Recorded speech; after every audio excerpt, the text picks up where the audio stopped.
Les déclarations d'Emmanuel Macron comme une onde de choc mercredi en Conseil des ministres, c'est la fin des abondances, c'est la fin des évidences et la fin de l'insouciance. Emmanuel Macron qui reprend la main après un été qui aura été difficile, actant sans aucun doute la fin du et en même temps, une promesse donc avec des conséquences sur la vie quotidienne des Français. Bonsoir Philippe Martinez. Bonsoir. Vous êtes le secrétaire général de la CGT.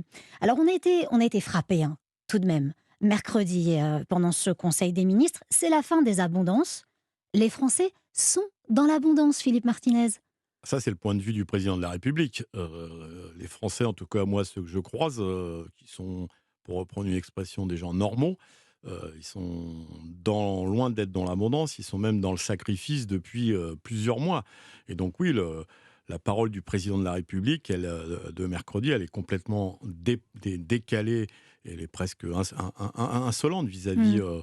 de tous ceux qui n'arrivent pas à boucler les fins de mois. Ils sont de plus en plus nombreux. De tous ceux qui sont au chômage, des précaires, des femmes en précarité, qui ont du mal à boucler les fins de mois et qui fréquentent plus les associations caritatives que leur Hmm. banque. Donc oui, oui, je pense que le président de la République, malgré tout ce qu'il veut bien nous dire, n'a toujours pas tiré des leçons de ce qui se passe dans ce pays. Il est toujours dans la petite phrase et dans, on peut dire, le dédain de ce que vivent les Français et les Françaises. Lorsqu'on parle d'insouciance, c'est la fin de l'insouciance. Est-ce que vous pensez que c'est également décalé après plus de 2 ans de Covid, avec la guerre en Ukraine, avec les difficultés que connaît la France depuis de nombreuses années? On parle de la fin de l'insouciance. Avez-vous connu l'insouciance? Vous sentez-vous, vous, en tant que Français, insouciant? Pas du tout, pas du tout. On est confronté, alors peut-être pas comme les Français qui sont les plus dans la misère, mais en tout cas, oui, on connaît tous des moments où c'est difficile de payer une facture, et pour certains, donc beaucoup d'ailleurs, tous les Hmm. millions de pauvres qui existent dans ce pays, c'est où se loger, est-ce que je vais me faire expulser, comment je donne à manger à mes enfants, et encore plus dans la période, quoi. Donc, et surtout que ça, comme vous le dites, ça vient après 2 ans de restrictions, de confinement, de chômage, parce qu'il y a eu beaucoup de licenciements. Est-ce que d'après vous, Philippe Martinez, on nous explique qu'on rentre dans une situation qui va être délicate, que c'est le coût de la liberté, encore ce sont les mots du président de la République, mais en préparant cette interview avec vous, je me suis posé une question très simple. Est-ce que les temps sont durs de la même façon pour tout le monde? Non, évidemment que non. Évidemment. Et c'est pas nouveau. Ben oui. C'est pas nouveau. Mercredi, le président fait son annonce et je crois que dans la soirée ou jeudi matin, on nous annonce qu'il n'y a jamais eu autant de dividendes versés aux actionnaires. Le pays la France est le pays en Europe où ça a le plus augmenté les dividendes versés aux actionnaires.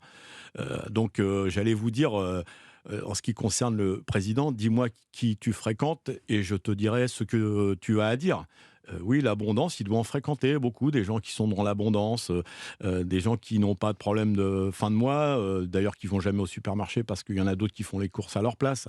Mais euh, je pense que oui, le décalage, on le voit bien par rapport à la réalité et le vécu des Français. Est-ce que ça laisse présager que notre France, qui est déjà une France à deux vitesses, on ne se ment pas. Est-ce que l'écart va être de plus en plus important? Par exemple, lorsqu'il a parlé en Conseil des ministres, Emmanuel Macron, il n'a pas dit un mot sur les salaires. Pourtant, Emmanuel Macron, vous l'avez dit, il dit: j'ai changé, je vais vous prouver que j'ai changé. Mais sur le message qu'il passe à ce moment-là, est-ce qu'il y a un mot, d'après vous, sur j'ai compris l'urgence de la situation? Est-ce qu'il y a ça derrière tout de même? Il a sa logique. Il n'a pas ni pris en compte ce qui s'est passé durant les élections et présidentielles et législatives, c'est-à-dire Mm. qu'une majorité de Français ne va plus voter. Donc ce décalage, oui, il s'agrandit. Et vous avez raison de souligner que non seulement il n'a pas parlé de salaire, mais sa majorité lors du débat et du vote de la loi sur le pouvoir d'achat, sa majorité avec ses alliés d'ailleurs, la droite et l'extrême droite, n'ont jamais évoqué le mot salaire dans cette loi. Ce qui est quand même un problème, ce qui est quand même un Mmh. problème. Et donc oui, quand on n'est pas confronté à vivre avec le SMIC ou moins parce qu'on est précaire, je pense par exemple, on en parle beaucoup, aux chauffeurs, d'autobus qui conduisent les enfants à l'école, qui vivent, avec des horaires complètement atypiques et Pénurie cette par ailleurs, ils ne veulent pas bah, rempiler, hein. ils ont des horaires, ils Mmh. commencent tôt le matin, ils ont une grande pause, ils recommencent l'après-midi, donc ils gagnent 700-800 € par mois. Enfin, on peut vivre avec 800 € par mois dans ce pays? Non, je ne crois pas. Enfin, je suis sûr que non, même d'ailleurs. Donc oui, il y a, il y a la question, on dirait que la question des salaires est tabou pour le président de la République, mais il est dans du dogme par rapport au vécu de nos concitoyens.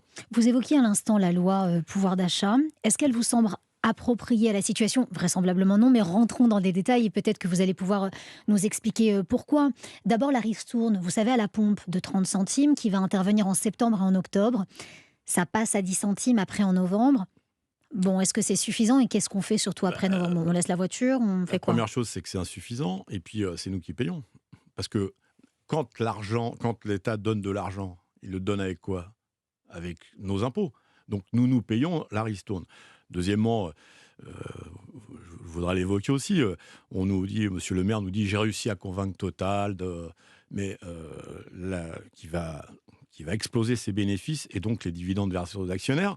Les profits que fait Total, c'est majoritairement, enfin presque à 50 dans l'extraction et la production. C'est-à-dire que ça c'est pas il y a pas de l'argent à la distribution à la pompe, ils gagnent de l'argent au prix du baril. Mhm. Donc c'est peanuts. Donc pour vous, que faudrait-il faire? Revenir par exemple sur la taxe des super profits? 3 choses. Premièrement, lutter contre la vie chère. Donc ça veut dire qu'il Comment on faut fait, Philippe Martinez? ceux qui, gagnent beaucoup d'argent sur la misère des autres, je vous ai cité Total, mais Mm. Sanofi, on peut en parler aussi, ils vont distribuer des dividendes aux actionnaires alors qu'ils ont touché des aides publiques.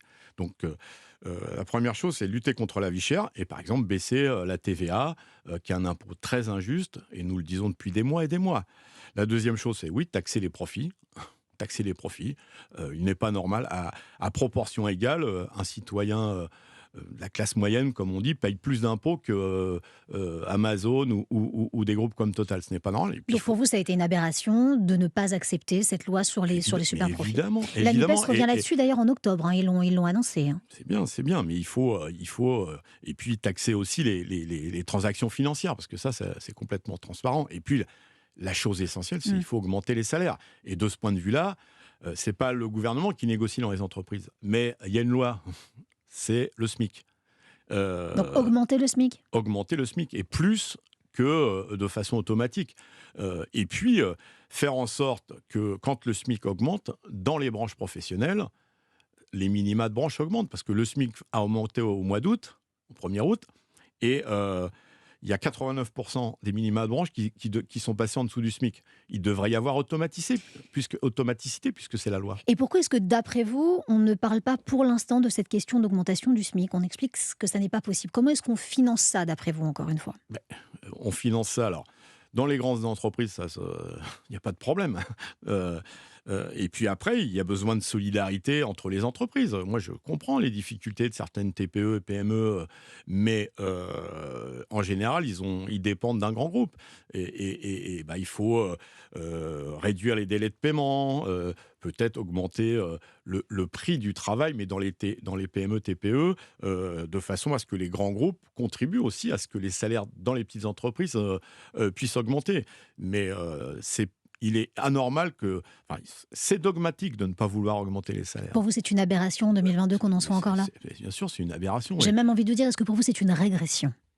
Oui, les salaires régressent. Les salaires, les salaires de base en France régressent d'année en Mm. année.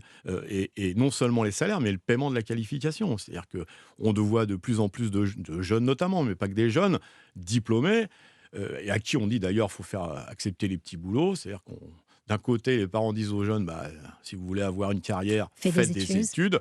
Tout ça pour se retrouver, j'ai rien contre ça, mais dans un boulot qui correspond pas à leur qualification. Parce que si les super diplômés, ils font des boulots, des petits boulots, comme on dit, ceux qui ont moins de diplômes, qu'est-ce qu'ils vont faire? Vous parliez de l'emploi. À l'instant, Emmanuel Macron a une politique qui marche plutôt pas mal au niveau de l'emploi. La France se porte bien, on C'est peut son le avis. reconnaître. C'est son avis à lui. Alors on en parle justement avec vous, Philippe Martinez. Il veut une politique du plein emploi. Qu'est-ce que vous en pensez? Est-ce que la politique du plein emploi est possible aujourd'hui en France? Dire qu'on veut une politique du plein emploi, ce n'est pas suffisant. Qu'est-ce qu'il faut faire? Il faut dire, oui, il faut du plein emploi, mais il faut aussi réfléchir et travailler sur la qualité de l'emploi. Je viens de vous en parler. On est dans une logique, anglo-saxonne d'ailleurs, qui consiste à dire vaut mieux un petit boulot Que rien du que tout. rien du tout. Mais un petit boulot à 700 € par mois ou un boulot précaire, vous avez déjà essayé de vous loger en étant intérimaire moi, il y a plus longtemps que vous, certainement, mais j'ai essayé. Quand vous n'avez pas de CDI, les bailleurs, ils vous regardent, ils vous disent revenez quand vous aurez un CDI. Donc là, Mm. on voit encore le décalage entre le vécu du président de la République, celui qui traverse la rue pour trouver du boulot, et puis la réalité de la Ça c'est majorité. dit, hein. Oui, c'est lui, c'est pas moi qui l'ai dit, c'est lui. Hein. Et donc, oui, il faut absolument des emplois de qualité. Et puis Mm. les emplois de qualité, c'est aussi, on le voit bien dans l'éducation, on le voit bien dans la santé. Il y a l'attractivité par le salaire, La valorisation. mais aussi à quoi je sers. À quoi je sers. Quand on vous fait faire par des notes de service autre chose Que que ce à quoi vous êtes destiné? ce à quoi vous êtes destiné ou ce à quoi vous avez été formé, vous vous dites mais je ne sers à rien dans la société. Et donc il y a beaucoup de démissions et ça devrait interroger. Donc la notion de sens du travail, c'est essentiel aussi. Par ailleurs, et en parlant du travail, Emmanuel Macron est très attaché à la réforme de l'assurance chômage, hein. Pour lui, c'est une priorité. Là, maintenant, au mois de septembre, règles durcies, durée raccourcie. Est-ce que c'est une façon d'accéder au plein emploi, le et en même temps? Ah bah oui, oui, tout à fait. La solution qu'a trouvée Emmanuel Macron, mais c'est pas nouveau, hein, il y a eu plusieurs réformes, c'est de cette logique que je viens de vous décrire, c'est vaut mieux un petit boulot que pas de boulot. Même si vous dormez dans la rue ou dans votre voiture, parce qu'il y a des travailleurs et des travailleuses qui n'ont pas de quoi se loger, et il faut l'accepter.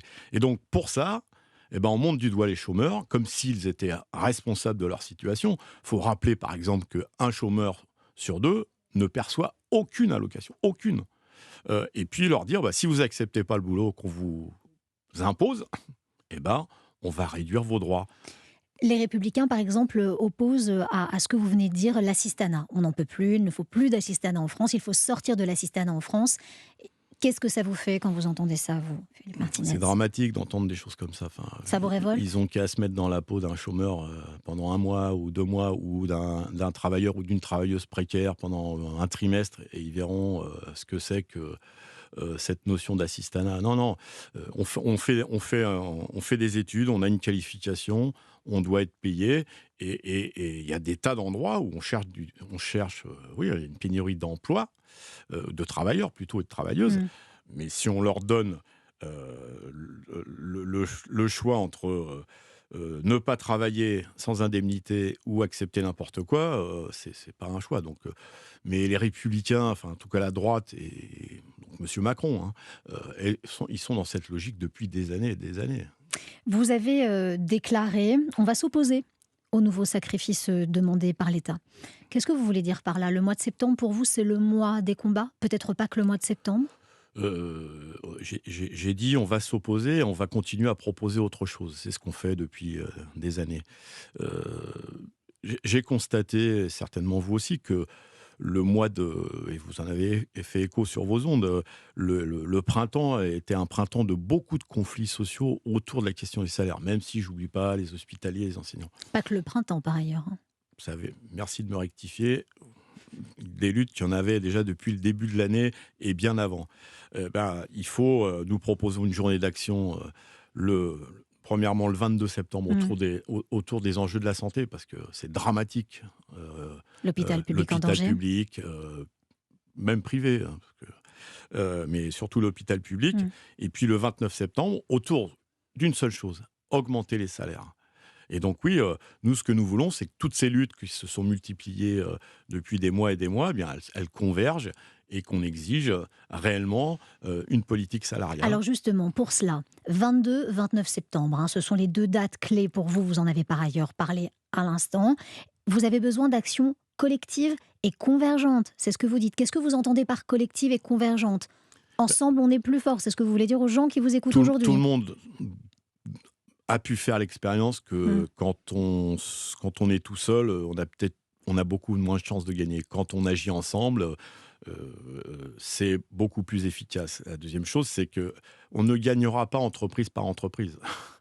La question des salaires, elle touche tout le monde, privé, public. Et donc, il faut qu'autour de ça, plutôt que de faire chacun sa grève De son côté? de son côté ou chaque jour, faisons-la tous ensemble le même jour. Et puis, oui, derrière le 29, moi, je souhaite qu'il y ait d'autres mobilisations très rapidement. Et vous suivez déjà les syndicats pour les 22 et les 29? Vous avez déjà écho? En tout cas, ça commence à faire écho. On rentre une période où beaucoup de ceux qui avaient les moyens sont partis en congé, en Ouais. vacances.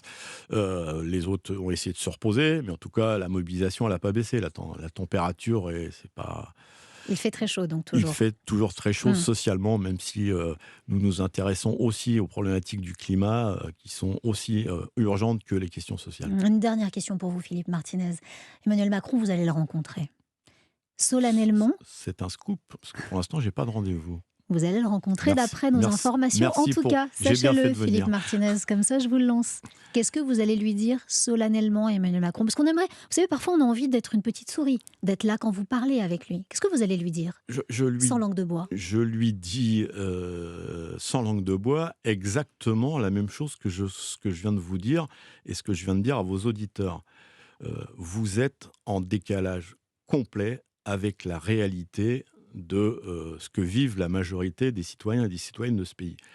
Donc, soit vous dites enfin, vous faites ce que vous dites, j'écoute, parce qu'il l'a répété, il le répète tous les 2 mois, je crois. Soit il y aura des mobilisations, il y a des mobilisations, il y aura de plus en plus de mobilisations. Je vais vous raconter une anecdote.